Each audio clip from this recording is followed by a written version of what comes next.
Chapter 3 pair of linear equation in two variable exercise 3.6 start करेंगे आज second question. Second question के 3 parts हैं। तो क्वेश्चन में बोला है formulate the following problems as a pair of equation and hence find their solution. तो हमें जो प्रॉब्लम गिवन है उनसे हमें उनकी पेयर ऑफ इक्वेशंस बनानी है, फिर उनका सॉल्यूशन फाइंड करना है। तो हम स्टार्ट करते हैं फर्स्ट पार्ट। तो देखिए फर्स्ट पार्ट में बोला है Ritu can row downstream 20 kilometre in 2 hours. तो रितु जो है 20 किलोमीटर डाउन स्ट्रीम 2 आवर्स में रो करती है and upstream 4 kilometre in 2 hours, और अप स्ट्रीम 4 किलोमीटर 2 आवर्स में कवर करती है। Find her speed of rowing in still water and the speed of the current. तो हमें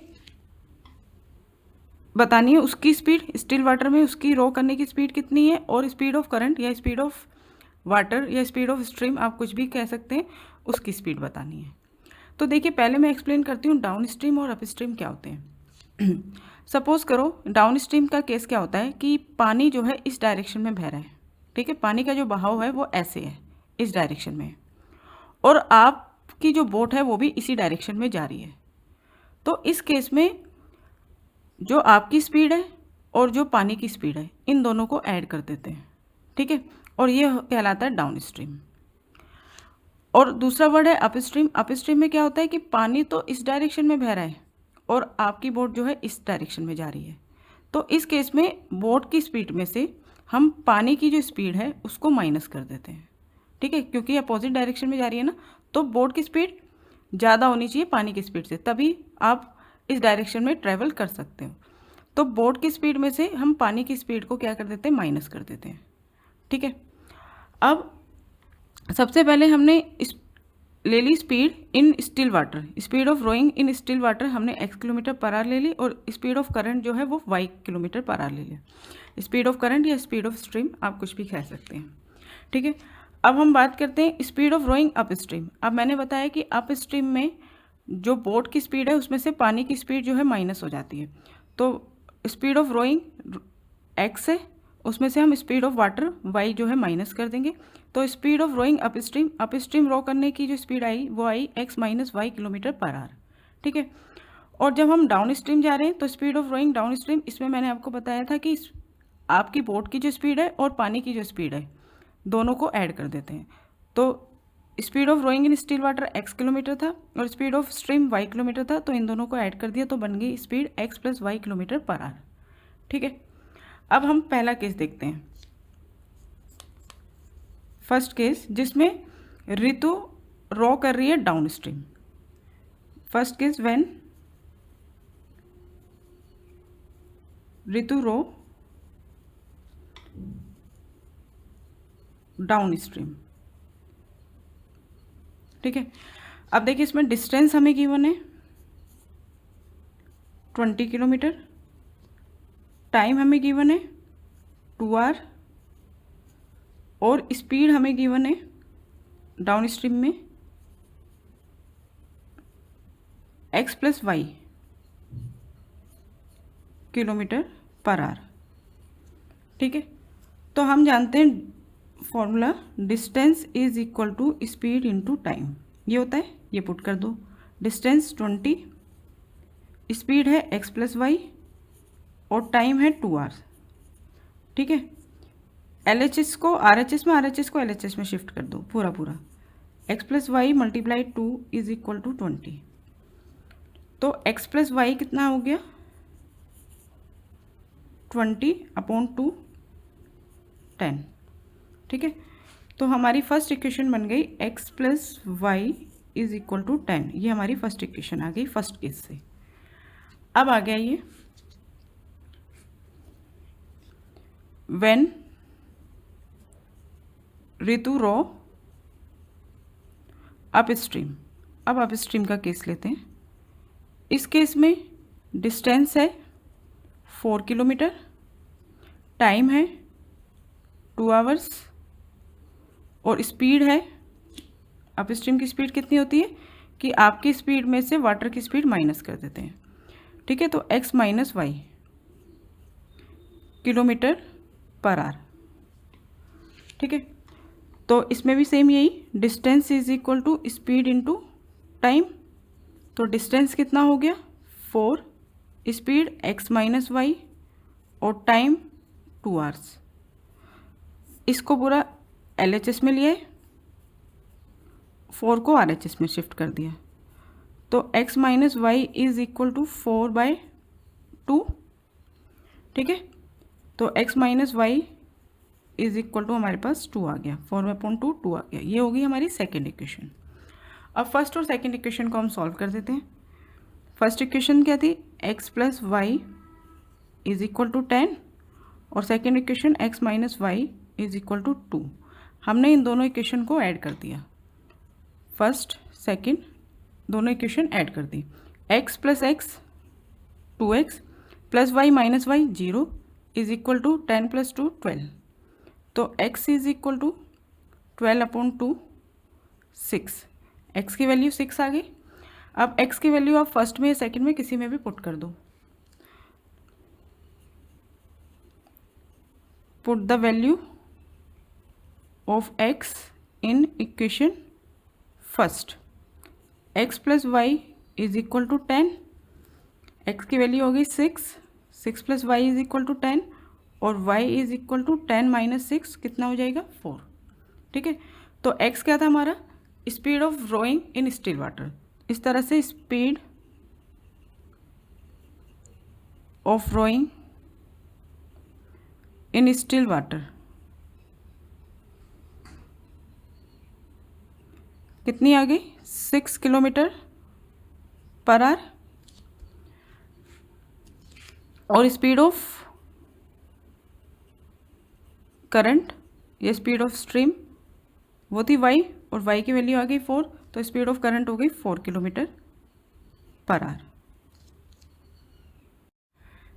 सेकेंड पार्ट है सेकेंड क्वेश्चन का।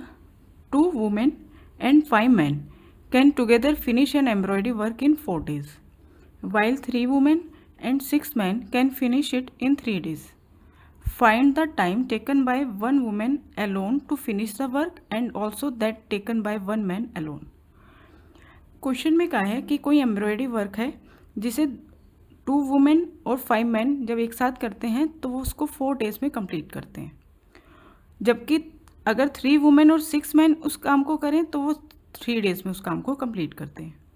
तो हमें टाइम बताना है कि अगर एक वुमेन, सिर्फ एक वुमेन उस काम को अकेले करे तो उसको कितना टाइम लगेगा, या फिर एक मैन अगर उस काम को अकेले करे तो उसको कितना टाइम लगेगा। ठीक है, इस तरह के क्वेश्चन में सबसे पहले मैं आपको बता दूं वर्क एंड टाइम। जो हमारा कंप्लीट वर्क होता है उसको हम 1 कंसीडर करते हैं। ठीक है, जो कंप्लीट वर्क है, फिनिश वर्क है, उसको हम 1 कंसीडर करते हैं।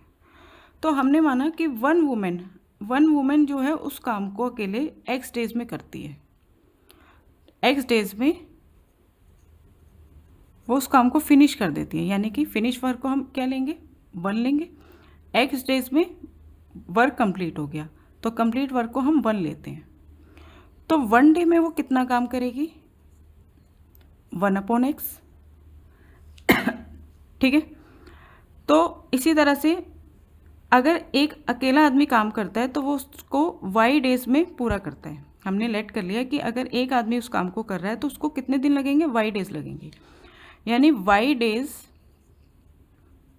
Is equal to work finish. तो फिनिश वर्क को हम 1 लेते हैं, तो 1 डे में वो कितना काम कर रहा है, 1 डे में कर रहा है वो 1/y। ठीक है, अब आगे आ जाइए। हमने ले लिया कि एक वुमेन को उस काम को कंप्लीट करने में x डेज लगते हैं, तो एक वुमेन का एक दिन का काम कितना होगा, 1/x, जैसे मैंने आपको यहाँ पे समझाया। इसी तरह से हमने ले लिया कि एक आदमी उस काम को कंप्लीट करने में y डेज लेता है, तो एक आदमी का एक दिन का काम कितना होगा, 1/y। ठीक है, तो हमने एक वुमेन एक दिन में कितना काम करती है, 1/x, और एक मैन एक दिन में कितना काम करता है, 1/y। अब देखिए हम पहली स्टेटमेंट देखते हैं, यहाँ से यहाँ तक। एक वुमेन को 1/x डेज लगते हैं, तो 2 वुमेन्स को कितने लगेंगे, फर्स्ट केस में 2 × 1/x। एक वुमेन का 1 डे वर्क कितना है, 1/x, तो 2 वुमेन्स का कितना होगा, 2 × 1/x प्लस 5 मैन। 1 मैन को कितने टाइम लगता है, 1/y, वन मैन का वन डे वर्क कितना है 1/y, तो 5 मैन का वन डे वर्क कितना हो जाएगा 5 × 1/y इज इक्वल टू, अब वो 4 डेज में कंप्लीट करते हैं, तो 4 डेज में अगर वो काम को कंप्लीट करते हैं तो उनका वन डे वर्क कितना हुआ, वन डे वर्क हुआ 1/4। ठीक है, देखिए 4 डेज में काम कंप्लीट, ठीक है, तो वन डे कितना होगा, वन डे किसके इक्वल होगा 1/4 के। ठीक है, तो हमने इस तरह से इन्हें वन डे में कन्वर्ट कर लिया। जैसे 2 वुमेन और 5 मैन 4 डेज में किसी काम को कंप्लीट कर रहे थे, तो एक दिन में वो कितना काम कर रहे हैं, एक दिन में 2 वुमेन्स और 5 मैन मिलाकर 1/4 वर्क पूरा कर रहे हैं। ठीक है, तो इस तरह से ये हमारे पास हो गई 2/x + 5/y is equal to 1/4। ठीक है, अब आगे इस वाले केस में आ जाइए।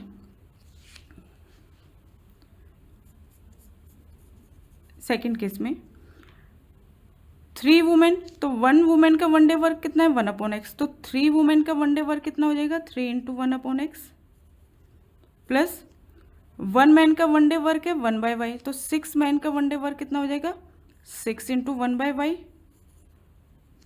तो वो कितने दिन में काम कर रहे हैं 3 डेज में, तो वन डे वर्क कितना हो जाएगा उनके द्वारा, मतलब उन्होंने जितना वन डे में वर्क करा है वो कितना हो जाएगा 1/3। ठीक है, अब 3/x plus 6/y is equal to 1/3। अब ये दो इक्वेशन जो है इनको हम प्रॉपर लीनियर इक्वेशन में चेंज करेंगे। पहले मैंने यहाँ पे लिख लिया 2/x plus 5/y is equal to 1/4, ये हमारी फर्स्ट इक्वेशन है। 3/x plus 6/y is equal to 1/3, ये हमारी सेकेंड इक्वेशन है। अब मैंने पुट किया 1/x को, जैसे हम इससे पहले वाले क्वेश्चन में कर चुके हैं कि जब वेरिएबल नीचे होता है तो हम उसको किसी और 1/x करके किसी और वेरिएबल के इक्वल ले लेते हैं। तो 1/x की वैल्यू a ले ली और 1/y की वैल्यू b ले ली, तो ये हमारी प्रॉपर इक्वेशन बन जाएगी लीनियर इक्वेशन 2, और 1/x की वैल्यू a, तो ये बन गया 2a प्लस 5 और 1/y की जगह हम रखेंगे b इज इक्वल टू 1/4। ये हो गई हमारी थर्ड इक्वेशन। फर्स्ट इक्वेशन को हमने रिड्यूस करके प्रॉपर लीनियर इक्वेशन बना दी। इसी तरह से हम सेकेंड इक्वेशन में करेंगे 3 1/x a plus 6 1/y b is equal to 1/3। ये हो गई हमारी फोर्थ इक्वेशन। ठीक है, अब इन दोनों इक्वेशन को सॉल्व करके हम a और b की वैल्यू फाइंड करेंगे, किसी भी मेथड से कर सकते हैं। इसी के नीचे मैंने दूसरी इक्वेशन लिख दी 3a plus 6b is equal to 1/3, ये हमारी फोर्थ इक्वेशन है। अब मल्टीप्लाई इक्वेशन 3 बाय 3। इक्वेशन 3 को हमने फोर्थ इक्वेशन में जो a का कोफिशिएंट है 3 उससे मल्टीप्लाई कर दी, एंड इक्वेशन 4 की मल्टीप्लाई हमने थर्ड इक्वेशन में जो a का कोफिशिएंट है 2 उससे कर दी। ठीक है, तो क्या मिला हमें, इस पूरी इक्वेशन की मल्टीप्लाई हमने किससे करी 3 से, मल्टीप्लाई 3, और इस पूरी इक्वेशन की मल्टीप्लाई हमने किससे करी 2 से। ठीक है, फोर्थ इक्वेशन की मल्टीप्लाई 2 से, थर्ड इक्वेशन की मल्टीप्लाई 3 से। 3 से मल्टीप्लाई करेंगे तो ये हो जाएगा 3 2 जा 6, 6 से 3 5 जा 15b इज इक्वल टू 3/4। इसकी मल्टीप्लाई 2 से करेंगे तो ये हो जाएगा 6 से प्लस 2 6 जा 12b इज इक्वल टू 2/3। ठीक है, अब हम ये हमारी हो गई फिफ्थ इक्वेशन, ये हो गई हमारी सिक्स्थ इक्वेशन। अब हम इनको सब्ट्रैक्ट कर देते हैं। सब्ट्रैक्ट इक्वेशन 6 फ्रॉम फिफ्थ में से 6 जब सब्ट्रैक्ट करेंगे तो सिक्स्थ वाली इक्वेशन के टर्म्स जो हैं उनके साइन चेंज हो जाएंगे। 6 से -6 से ये कैंसिल हो जाएगा।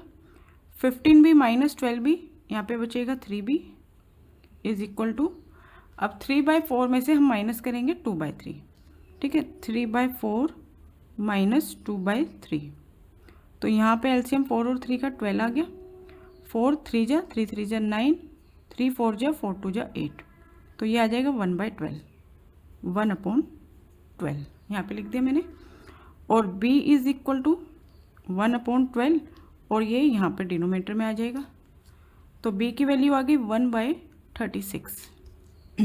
ठीक है, अब b की वैल्यू आप थर्ड इक्वेशन में या फोर्थ इक्वेशन में किसी में भी पुट कर दो। हमने इक्वेशन फोर्थ में पुट कर दी।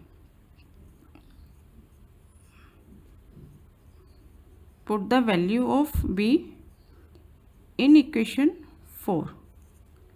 तो इक्वेशन है हमारे पास 3a + 6b is equal to 1/3। तो 3a + 6 मल्टीप्लाई b की वैल्यू 1/36 इज इक्वल टू 1/3। तो 3a + 6 यहाँ से कैंसिल हो जाएगा, 1/6 is equal to 1/3। 3a is equal to 1/3 minus 1/6। 6 LCM आ गया, 3 2 जा, यहाँ पे आ गया 1।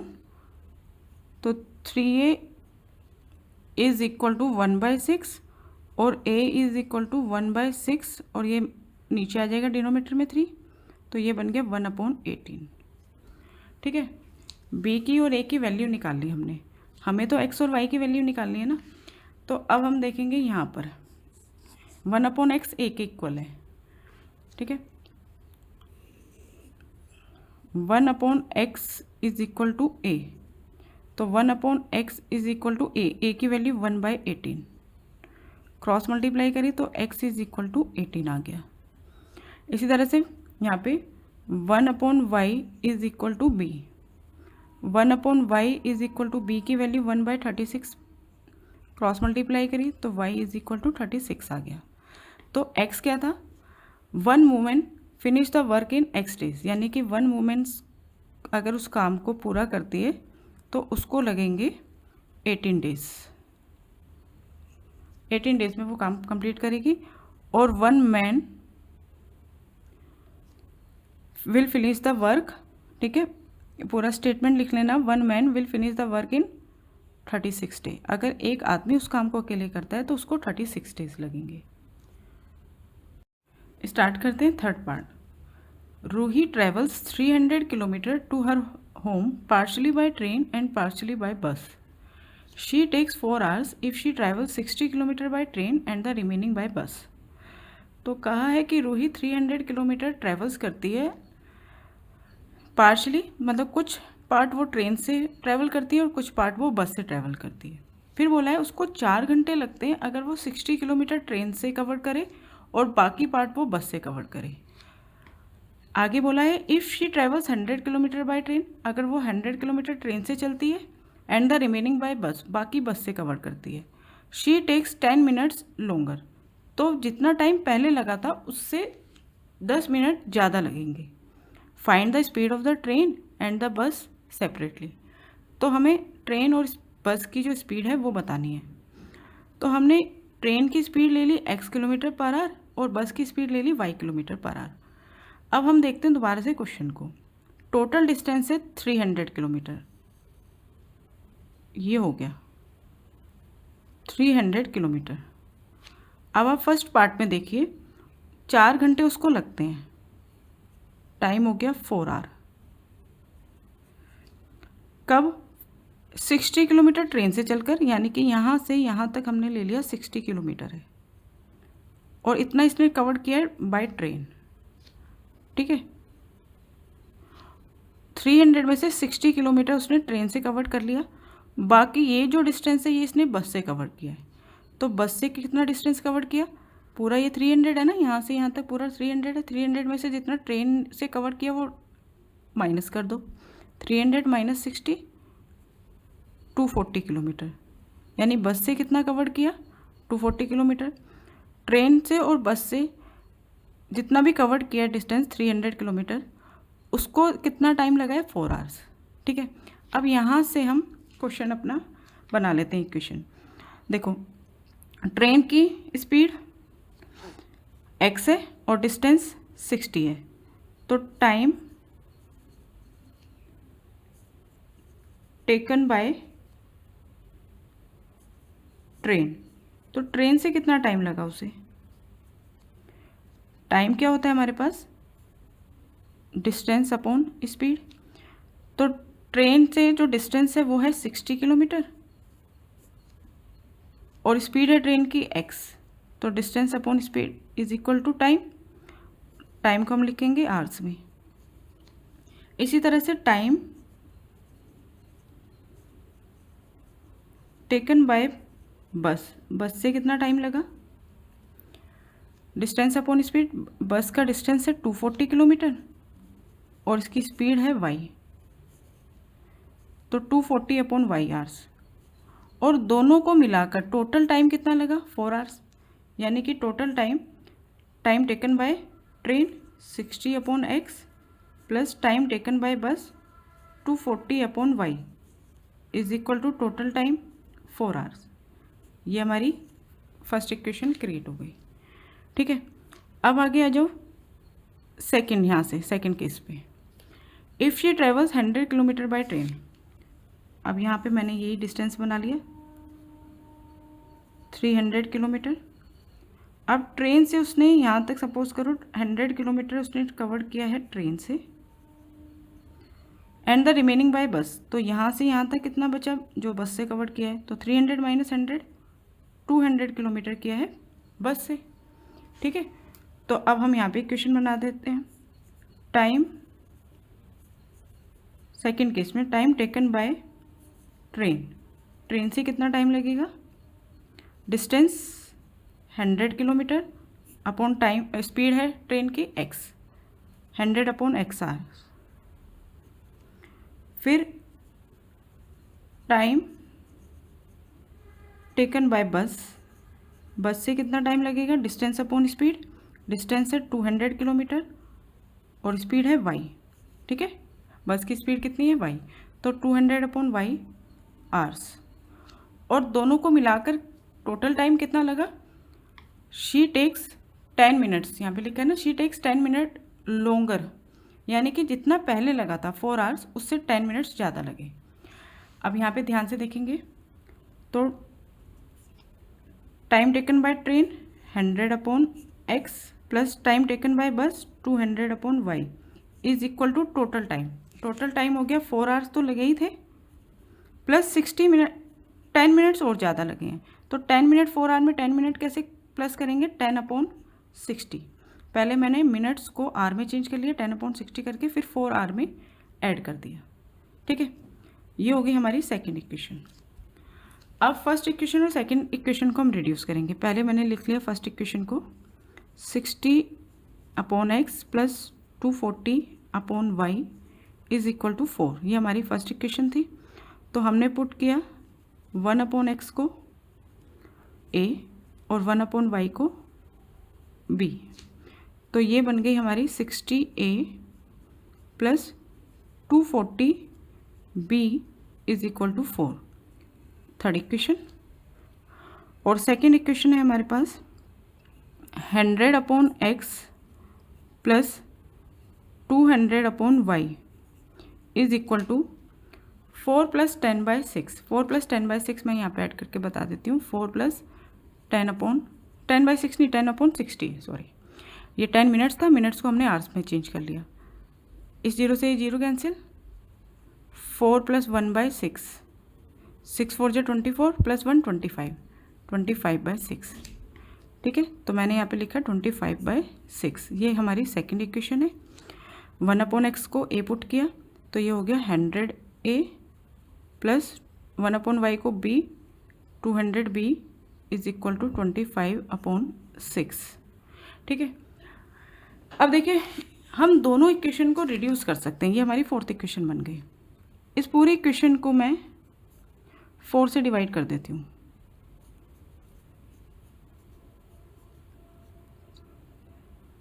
फोर 6 जा 24, 4 1 जा 4। इस पूरी इक्वेशन को मैं 25 से डिवाइड कर देती हूँ।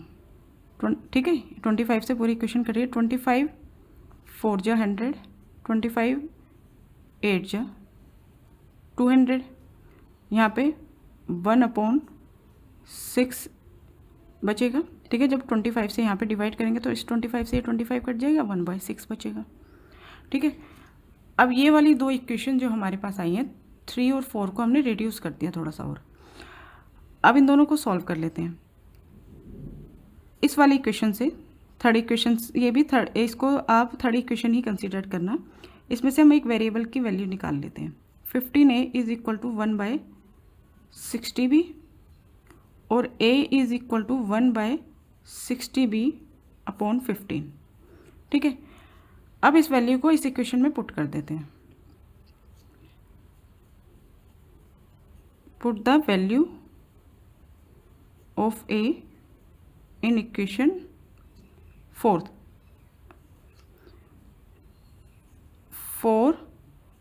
a की जगह मैंने पुट किया 1/-60b upon 15 plus 8b is equal to 1/6। तो ये बन गया 4 - 240b। साथ के साथ एलसीएम भी ले लेते हैं। 15 को 15 से डिवाइड करूँगी तो 1 आएगा, तो 1 की न्यूमरेटर से मल्टीप्लाई होगी तो सेम रहेगा। यहाँ पे डिनोमिनेटर 1 है तो एलसीएम जो हमने लिया है इसकी डायरेक्टली हम न्यूमरेटर से मल्टीप्लाई कर देते हैं। 15 8 जा 120 इज इक्वल टू 1/6। ठीक है, इसको आगे और सॉल्व करते हैं। ये दोनों लाइक टर्म्स हो गए, तो यहाँ बचा -120b plus 4 upon 15 is equal to 1/6। Cross multiply कर दो, या इसको भी थोड़ा सा और रिड्यूस कर दो। 3 2 जा 3 5 जा, अब क्रॉस मल्टीप्लाई कर दो तो -240b plus 8 is equal to 5। ठीक है, तो -240b इज इक्वल टू 5 - 8 -3 बचेगा, और b is equal to -3 upon -240 is equal to 1/80। b की वैल्यू आ गई 1/80। अब इस b की वैल्यू को इसमें पुट कर दो a की वैल्यू निकालने के लिए। ठीक है, इस इक्वेशन को हम 5th इक्वेशन नाम दे देते हैं।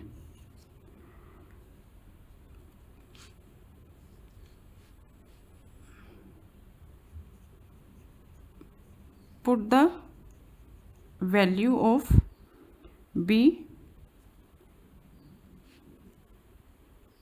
इन इक्वेशन 5।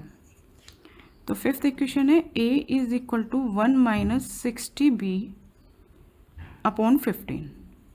तो a is equal to 1 - 60, b की वैल्यू मल्टीप्लाई 1/80 अपॉन 15। तो 1 - 60 अपॉन 80 और फिर पूरे के नीचे है 15। तो a इज इक्वल टू, इस -0 से 0 कैंसिल हो गया, 8 एलसीएम आ गया, तो यहाँ बन जाएगा 8 - 6 divided by 15।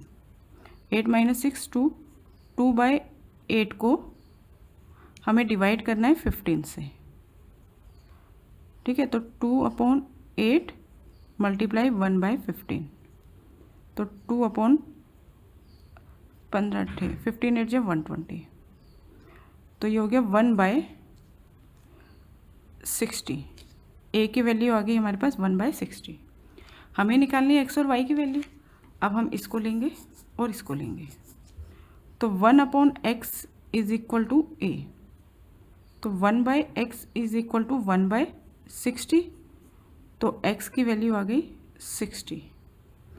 1/y is equal to b, 1/y is equal to b, b की वैल्यू आई थी 1/80। ठीक है, क्रॉस मल्टीप्लाई करो तो y की वैल्यू आ गई 80। तो इसका मतलब स्पीड ऑफ ट्रेन हमने x ली थी, तो स्पीड ऑफ ट्रेन आ गई हमारे पास 60। स्पीड ऑफ ट्रेन आ गई 60 km/h। और यहाँ पे हमने y किसको लिया था, स्पीड ऑफ बस को हमने y लिया था, तो हम लिखेंगे स्पीड ऑफ बस 80 किलोमीटर पर आवर।